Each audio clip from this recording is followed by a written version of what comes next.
내 손자에게 들려주는 요한계시록 이야기. 요한계시록 5장.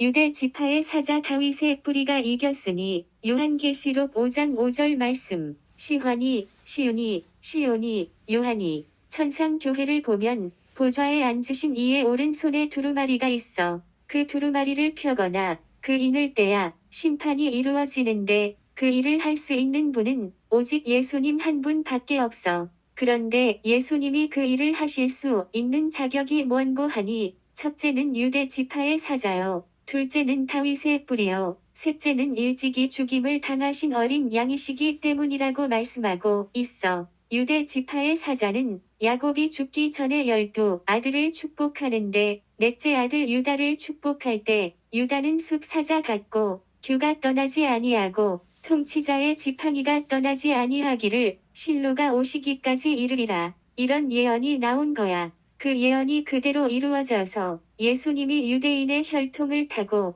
유대 땅 베들레헴에 태어나신 거야. 그리고 다윗의 뿌리라는 말씀은 이사야 선지자가 이새의 줄기에서 한 싹이 나며 그 뿌리에서 한 가지가 나서 결실할 것이라고 예언했고, 나단 선지자가 다윗에게 하나님의 말씀을 전할 때 내 집과 내 나라가 영원히 보존되고 내 왕위가 영원히 견고하리라고 전했어. 그래서 예수님은 영적으로 다윗의 뿌리, 곧 조상이 되시고 육적으로는 다윗의 줄기, 곧 다윗의 후손이 되시는 거야. 이런 예수님이 보좌 위에 앉으신 성부 하나님의 오른손에 있는 말세의 비밀이 담겨 있는 두루마리를 펴고 그 인을 떼시기에 합당하신 분이라고 피조물의 대표 내 생물과 교회의 대표 24 장로들이 예수님을 찬양하는 것을 볼 수 있어.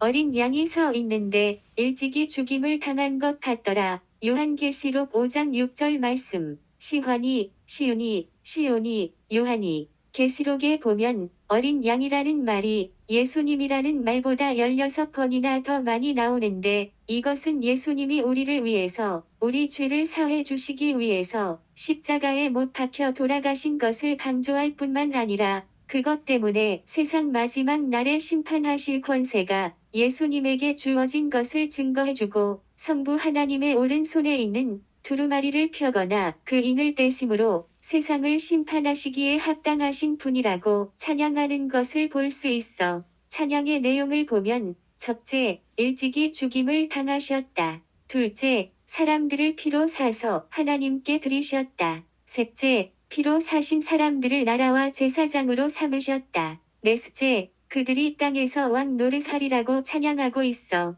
이 찬양 안에는 예수님이 행하신 놀라운 역사를 노래하고 우리가 받은 넘치는 은혜를 노래하고 하나님께 큰 영광 돌리신 내용을 노래하고 있어. 내 생물들과 24 장로들뿐만 아니라 수천 수만의 많은 천사들도 찬양하는데, 죽임을 당하신 어린 양은 능력과 부와 지혜와 힘과 존귀와 영광과 찬송을 받으시기에 합당하도다. 이렇게 찬양하고 모든 피조물도 보좌에 앉으신 이와 어린 양에게 찬송과 존귀와 영광과 권능을 세세토록 돌릴지어다. 이렇게 찬양하고 먼저 찬양한 내 생물들이 아멘으로 화답하고 24 장로들도 엎드려 경배하는 것을 볼 수 있어. 이것을 보면 우리가 왜 성자 하나님께 경배 드려야 하는지 그 이유를 분명하게 알 수 있는데, 그것은 바로 예수님께서 하나님의 어린 양으로서 우리의 죄를 대신 짊어지시고 십자가에 못 박혀 돌아가신 것 때문이야.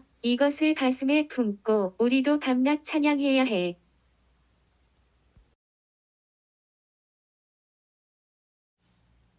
내 손자에게 들려주는 요한계시록 이야기. 요한계시록 6장.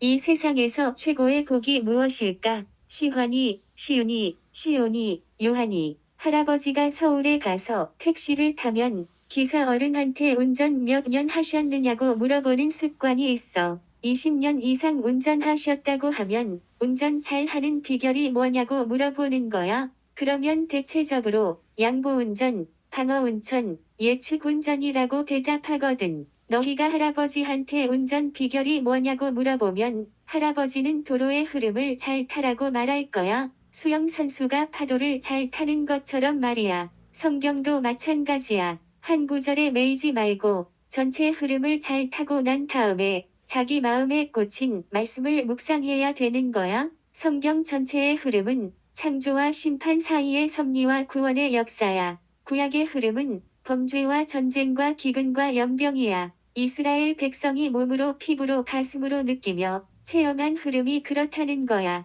신약의 흐름은 복음과 전쟁과 기근과 죽음이야. 사도들도 속사도들도 모든 기독교인들도 다 이 흐름 속에서 믿음을 지켰거든. 왜 전쟁이 빠지지 않느냐고 묻는다면 이 세상에서 가장 큰 사건이 전쟁이고 역사가들의 말에 의하면 인류의 역사는 한 해는 전쟁, 한 해는 전쟁을 쉬는 평화라는 거야. 우리가 말하는 핍박과 박해도 일종의 전쟁이야. 일방적으로 당하고 무방비로 당하니까 전쟁이지 뭐냐. 그러니까 전쟁에 능하신 하나님께 매달려 살려달라고 기도하면서 살아가는 것이 이 세상에서 누릴 수 있는 가장 큰 축복이야. 그런 면에서 우리 대한민국 교인들은 복 중의 복, 최고의 복을 받은 거야. 왜냐하면 우리는 아직도 전쟁이 끝나지 않고 휴전 중이고 북한이 핵무기로 우리를 계속 위협하고 있기 때문이야. 그래서 영적으로 눈을 뜬 교인들은 쉬지 않고 계속해서 구국 기도를 하고 있거든. 더더구나 북한의 고향을 두고 오신 월남 성도들은 밤낮 눈물로 남북 통일을 위해서 계속 기도해 왔거든. 이 기도 속에서 남한 교회가 부흥하고 성장하고 대한민국도 성장하고 발전해서 강대국에 진입한 거야. 그래서 탈북자들이 남한에 와서 자기들은 천국에 왔다고, 자기들이 이 세상에 태어나서 가장 잘한 일은 탈북하고 남한에 와서 사는 거라고 하잖아. 그러면 너희는 남한에서 태어나서 예수 믿고 구원받고 천국 가는 것이 가장 큰 복이라는 것을 잊지 말고 항상 감사하면서 살아가야 하는 거야.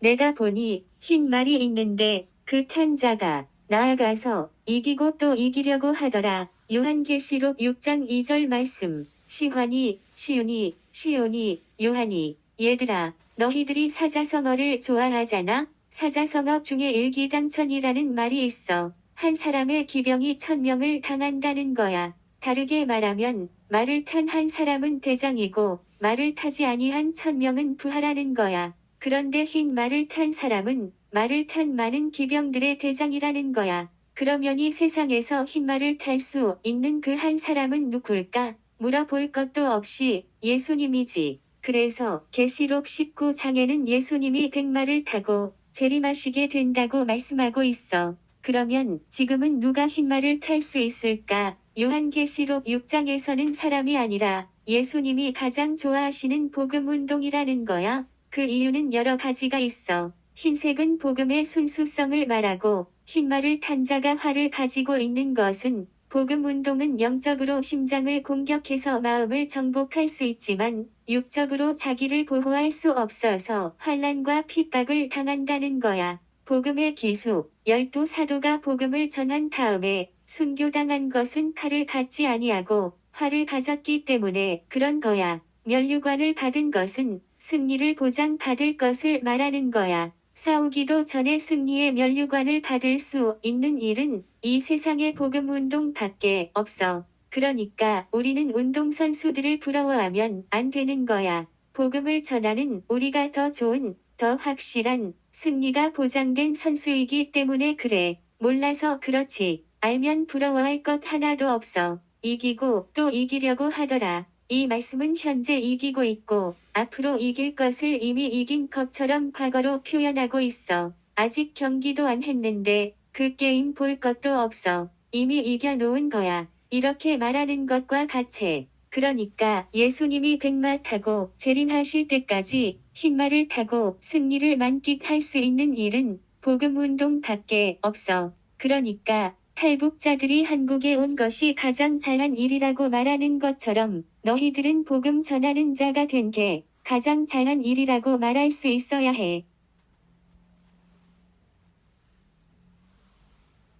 형제들도 자기처럼 죽임을 당하여 그 수가 차기까지 하라. 요한계시록 6장 11절 말씀. 시환이, 시온이, 요한이, 할아버지가 나온 총신대학교 신학대학원의 원장님으로 계셨던 신성종 박사님은 은퇴 후에 여태까지 제대로 못해본 전도를 하고 싶은데 전도를 제대로 하려고 하면 천국과 지옥을 한번 갔다 오면 좋겠다고 생각하고 기도를 하셨는데 진짜 하나님이 응답해 주셔서 천국과 지옥을 보고 오셔서 내가 본 지옥과 천국이라는 책을 쓰셨어. 그 책에 보면 천국에는 12반열이 있는데 첫 번째 반열에는 순교자들이 있고 두 번째 반열에는 전도를 많이 한 사람들이 있더라. 이런 이야기가 나오고 있어. 계시록 6장에는 순교당한 영혼들이 제단 앞에 엎드려 대주제여 땅에 거하는 자들을 심판하여 우리 피를 갚아주지 아니하시기를 어느 때까지 하시려 하나이까 이렇게 호소하고 있어.